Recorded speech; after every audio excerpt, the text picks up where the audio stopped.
Здравей! В това видео ще ти разкажа повече за антиоксидантните свойства на канген вода и защо именно канген вода се препоръчва от хиляди доктори по цял свят като мощно средство за детоксикация и изчистване на организма от шлаки и токсини. Също така ще направя сравнителен анализ на едни от най-използваните води на българския пазар, сравнени с канген вода. Канген вода е изключително наситена на молекулярен водород. Водорода е най-малката и най-често срещаната частица в Вселената. Това е най-голямото откритие за човечеството след откритието на витамините. Водорода е най-мощният природен антиоксидант, доказан до момента. Ето молекулата на водорода, сравнена с други мощни природни антиоксиданти. Както виждаш, молекулата на коензим е 863 пъти по-голяма от тази на водорода. Всеки ден ние произвеждаме свободни радикали. Вследствие на кислорода, който дишаме, на неправилно хранене, на стресът. Свободните радикали са тези, които унищожават нашите клетки в организма. За да бъде неутрализиран един свободен радикал, той трябва да се свърже с антиоксидант. Иначе се свързва с клетката и унищожава. Всъщност, свободните радикали са причина за една огромна част от заболяванията. От своя страна, пък антиоксидантите са тези, които се борят и забавят процесите на стареене. Именно поради тази причина канген вода има доказан анти-ейдж ефект. Най-лесният начин да детоксикираме организма си е да пием антиоксидантна вода. Как разбираме, че една вода е антиоксидантна? Разбираме с този уред, който се нарича ORP метър. ORP означава окислително-редукционен потенциал. Съответно, ако уредът отчете положителна стойност, това означава, че в случая водата е окислител или оксидант.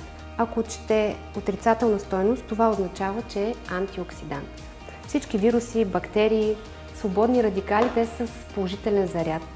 Всички здрави клетки, включително водната среда в човешкия организъм, всички здрави тъкани в организма са с отрицателен заряд.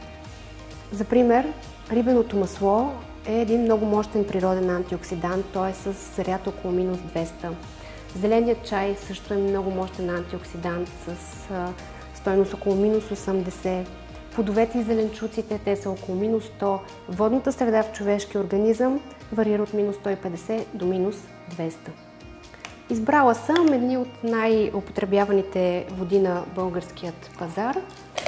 Тази вода е изворна, една трапезна вода, която се препоръчва за бебенца и малки деца, както и да се приготвя тяхната храна с тази вода.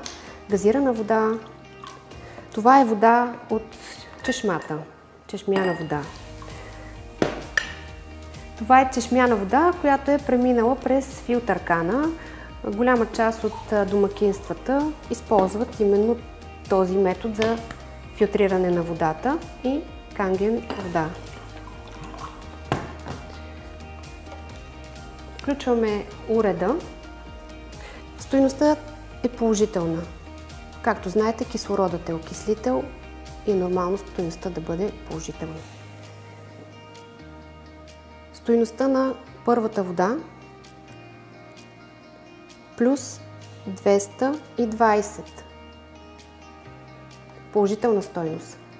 Бебешката вода със стойност плюс 250 и се качва. Положителна стойност. Газирана вода. Стойността е над 400. Положителна стойност. Преминаваме в чешмяната вода.